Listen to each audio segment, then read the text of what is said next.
Hey guys, and welcome to today's Chaos Zero Nightmare video.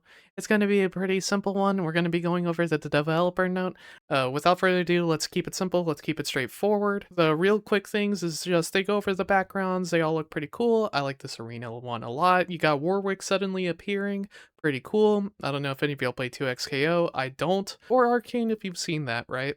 You have this nice Eldritch god guy right here, and apparently she has 420 added an extra zero shield, and now they're showing a limbs mechanic where his arms actually take damage, his head takes damage, and his other arm takes damage. So that'll be interesting. There will probably be unique attacks that you disable, almost like you're playing Fear and Hunger if y'all played that right.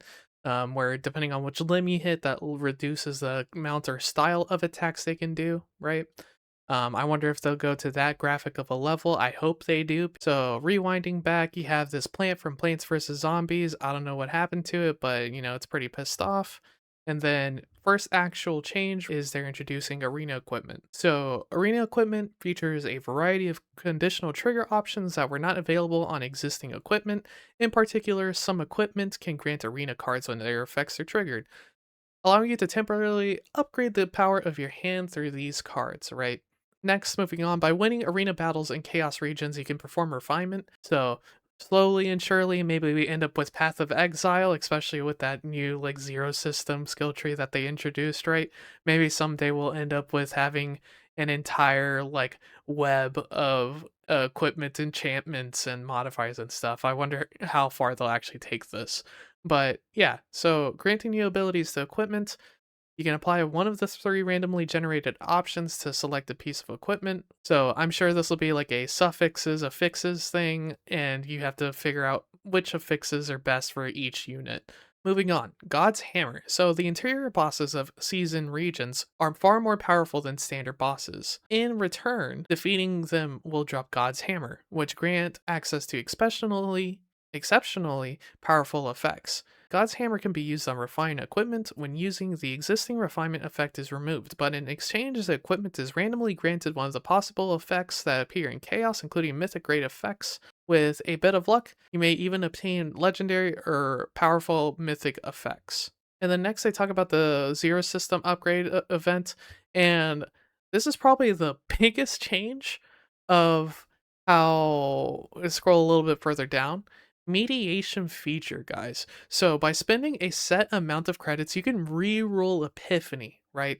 So that shit that I was talking about during Great Rift being absolute garbage for having so many points of failure and reset points for epiphanies especially, we can now actually re-roll those odds and roll that dice again. So it's not going to make runs consistent, but it's actually, you can at least reattempt the randomness, being the one of the two better versions, right? Then for duplication, right? They also target that as well. I'm sure y'all probably started reading that as I was yapping, but through upgrades, one select I'm stuttering because of the adrenaline. Select and duplicate one of three cards previously obtained from unidentified areas or boss defeat rewards can now be performed by designating a specific combatant. So now we can do targeted duplication, right? No more of this I got the wrong dupe reset, I got the wrong dupe reset, right? You can just target the character you want to farm for. Having a way to limit the randomness, so much better. It'll be so much nicer. So, in addition, a variety of gameplay enhancing effects will be added, including increased base epiphany and divine epiphany rates, higher chances for rare unidentified areas to appear, and free training costs and safe zones. We don't care about that one. And the most important one is probably increasing base epiphany and divine epiphany, right? So getting those Nihilium 1 APs, those Secrets 1 APs, right? And then there will be environmental variables. So now we're talking about your path variables, right? So this system is designed to reinforce each season's core mechanics by supporting deck building, unlocking new fair fates, and so on and so forth, etc., right? Seasonal board is just where you can see your achievements, decorating ID card, codex improvements.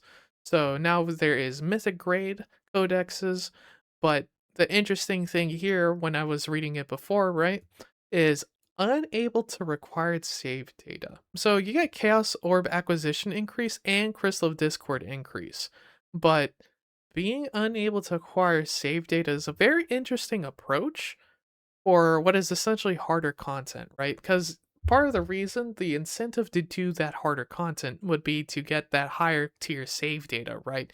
So it's kind of, it almost feels like a step backwards in that sense. You want the harder save data, you would want the harder save data to require more effort, I guess, right?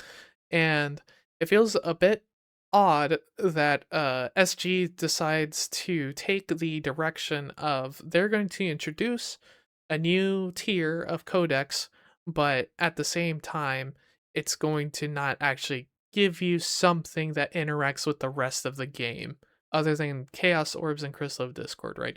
But who knows, maybe for early game, right, this might be a good recommendation. You want to be farming these mythic grades to very quickly progress through the skill tree that we have right here, right? The environmental variables. So that might be a good reason early on. So if you're trying to rush through getting that tree completed, then probably starting with spamming a bunch of mythic grade codexes. They also talk about Chaos Assault again, where if you remember from their roadmap, they talk about how they are wanting to introduce a game mode that kind of breaks the conventional rules of Chaos Zero Nightmare to let us be able to experiment more with like a sandboxy roguelike experience, right? So removing a lot of restrictions or like the way the game is generally played, right? They also talk about new memory fragments. So yeah, these will probably just align with 9. So here's 9, and she's a vanguard with the order attribute. She excels at efficiently generating shields for allies while dealing powerful defense-based damage to enemies. She's also been designed to have great synergy with Narja, who's currently featured in the pickup.